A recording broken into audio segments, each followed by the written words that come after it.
Au chapitre économie, maintenant, les patrons ultramarins espèrent bien peser sur la présidentielle de 2017. Avec l'appui du MEDEF, ils viennent d'éditer un livre blanc, un rapport inédit où les acteurs locaux posent leur vision du développement de chacun de leurs territoires à moyen et long terme. Des mesures fortes qui seront proposées aux différents soupirants de l'Élysée. Reportage Eric Dupuis et Sacha Robin.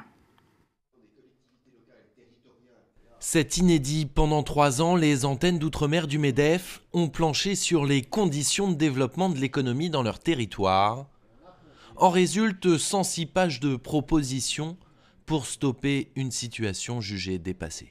On ne s'en occupe pas, il n'y a pas de projet depuis 30 ou 40 ans, ils sont totalement oubliés. Il y a une administration surdimensionnée dans ces territoires et donc une fiscalité qui asphyxie les acteurs locaux. Zone franche sociale en Guyane, renforcement du dispositif Yonelot pour les jeunes martiniquais. Pas grand-chose de nouveau sur le fond, mais une volonté d'être efficace sur la forme. Il faut finir avec les rengaines. Là, je crois qu'il faut avoir des perspectives, il faut avoir un projet.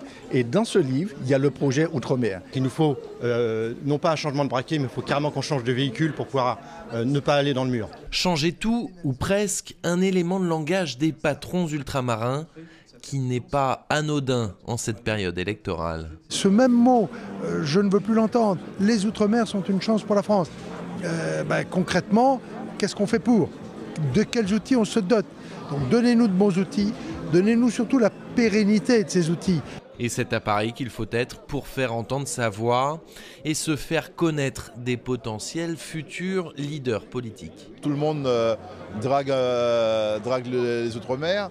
Mais comme à chaque élection, maintenant il nous appartiendra de rappeler aux uns aux autres les promesses qu'ils ont pu nous faire. Cette soirée de vœux est organisée par la FEDOM, un puissant lobby économique d'outre-mer qui officiellement ne prend pas parti.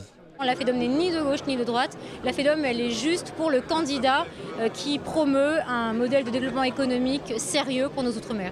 Cette organisation représente à Paris la majorité des entreprises d'outre-mer, soit près de 700 000 salariés du secteur privé revendiqués, un certain nombre d'électeurs potentiels.